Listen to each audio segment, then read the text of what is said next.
Michelle. Kia ora everyone. Thank you for having me here.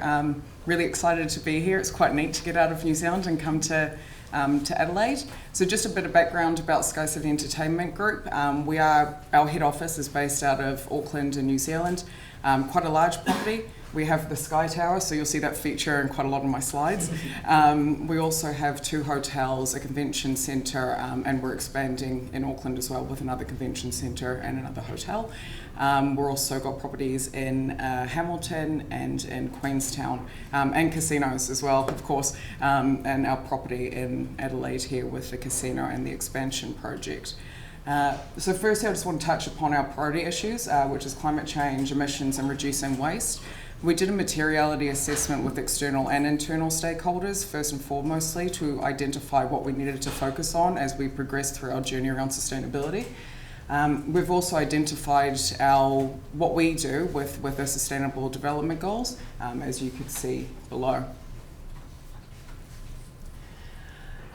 So we're pretty proud of our climate change strategy, and we'll be playing a video shortly on what that is. But first I just want to talk about the leadership at SkyCity. This is very much driven by our CEO Graham Stevens, and also by our board, particularly our CSR board committee. Last week we had Professor William Stefan come to speak to our full board, our full SLT team and our full group leadership team. And he presented on climate change, the science and the urgency of it. And then I talked about SkyCity's strategy following that. But the reason for that was actually it was the board that wanted the full entire leadership team to hear about climate change, the urgency and why we're focusing on it, which is exactly why we are. A lot of people might think, oh, why is the casino focusing on it? Well, climate change is exceptionally urgent. We're also going through an assessment of our risks. They are quite scary for any business, so the more action we can all collectively take, the better. So that's really why we're focusing on it. We're also trying to tell other businesses, SkyCity, we're doing it. We're doing it because we can, and we're doing it because we should, and other businesses should follow suit as well. We're also doing it because there are other businesses that quite frankly, can't just yet, or on a slower journey. So we want to do our part to hopefully help support them as they go through. When I will play the video. Scientists, world leaders, investors and communities are calling for urgent action on climate change. We're really proud to announce SkyCity's climate change strategy. With the help of Environmark Solutions, SkyCity Entertainment Group has measured our carbon footprint over the past 4 years, along the way reducing this by 8%.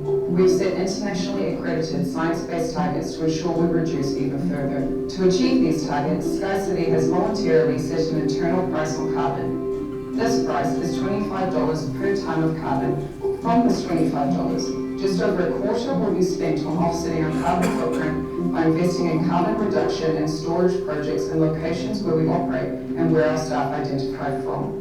This will allow SkyCity's New Zealand operations to go carbon neutral this year and the rest of the group in 2020. The remaining amount from the $25 will go into a SkyCity Green Fund to invest in environmental initiatives developed by our staff. I think what I'm really proud of is that SkyCity is going to start making a difference now. Lead the way for other corporates to follow, and collectively, if we all start doing something right now, then we have a chance of hitting those 2030, those 2050 targets. In addition to SkyCity going carbon neutral, what we would like to do is encourage individuals to also go carbon neutral and collectively make a difference. And we are going to be helping our staff measure their own carbon footprints, encouraging them to offset that footprint. And should they do so, SkyCity will match their contribution dollar for dollar into a green fund.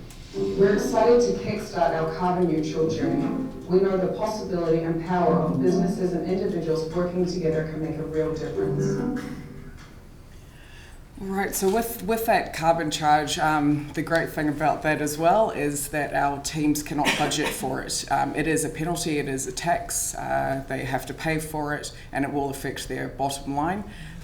So it's been interesting the closer we get to the charge being implemented, particularly in New Zealand this year, the finance teams and the conversations with them around this. It's great that this was given to our board back in February, so the numbers haven't changed and won't be changing. But the good thing about that as well is that it's also created a level of engagement and discussion around the business. Carbon is now top priority. You've got, our finance team, our facilities team, procurement, pretty much every team within the business is now talking carbon, and particularly looking at it from a dollar figure perspective, and for all of the projects that we implement going forward, it will have the carbon element to it as well. So we are developing the carbon fund, and then also offsetting. The important thing for us is that this is a reduction strategy, with the element of us going carbon neutral as well. We have already put in our submission for the projects for New Zealand this year. Unfortunately, in New Zealand, we don't have projects. There's no projects for us to invest in because they're all being sucked up. And in Australia, we'll love to also be looking at investing in projects here next year when we go carbon neutral in Adelaide. Now, with the SDGs as well that you can see below, they're related to the projects that we'll be investing in. We kind of see ourselves now as a bit of an education provider around climate change. We have around 6,000 staff and a lot of visitors that come through our properties, particularly our hotels. So what we plan on doing as soon as we go carbon neutral is to have that displayed on our screens for our guests so they know how we've done it. And for them to know why we've done it, we're also looking at putting a climate change book in every hotel room, which is quite interesting. And that came from our CEO as one of the projects that he wanted to implement. So I thought, geez, I'm going to have to go a step further here and try top that. So we're also looking at providing our guests the tool for them to measure their carbon from their travel. And if they want to offset, then they can do that to reduce that travel guilt that some people might feel. And with our carbon footprint, for me flying here, that will be included in our footprint and will be offset. So I don't feel too bad about that either. Next slide, please. Now, this is my carbon footprint. So we've gone an extra step further, as well as focusing on our business carbon footprint. We're also looking at our staff carbon footprint. My flights are quite large. I fly to New York to visit my parents every year. Went to Europe as well recently. I'm always going to go see my parents, so I can't really reduce my flying. So that's where, going carbon neutral is actually quite a good thing. My car was 25%.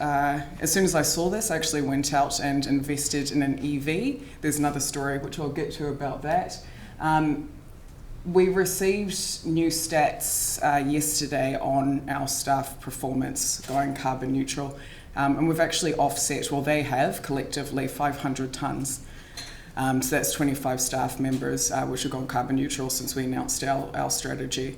And that equates to around $5,000 to go into our green fund, which we're matching for all of their contributions. Now, I did forget to mention when I was speaking about the hotels, we've also measured and developed the first verified low carbon meal. We launched that on World Environment Day up at the Sugar Club in the Sky Tower. I was going to say the SkyCity, the Sky Tower.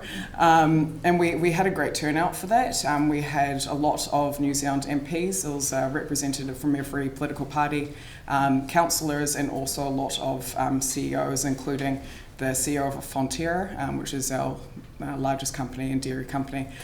We did get milk on the menu. We got dairy milk on there. We didn't get meat. It was a stretch. It did take us 10 months to develop. It was exceptionally scientific, and we measured to 2 degrees of warming. But we're going to keep that on our menu going forward, and we'll look at expanding that and doing something similar in Adelaide as well. So with that hotel offering as well, and that tool, it's just letting our guests come and dine and have a low carbon meal if they choose to do so. Sorry, back to that one. So the reason there's a photo of the kayak, and this shows the leadership, which I'm really proud of with SkyCity. We had to have a meeting with Auckland Council before the strategy was approved by the board to get their endorsement. And I was sitting down with Graham, our CEO, and Auckland Council. It was a very professional meeting, and then Graham starts talking about how after he measured his carbon footprint, he started looking at ways how he could reduce it. So he kayaked into work. It's a harbour crossing. Probably not the safest for your CEO. I don't think the board were too keen on him doing that. But he did, and walked up to work, and then on his way home he went to a local bar and asked for a local beer, so it'll be hopefully low carbon, hasn't been measured, but there is one coming, and he had his fishing rod with him, and he went back on his kayak, went fishing, caught a fish, went home, cooked his family a fish, and had a really nice low carbon day.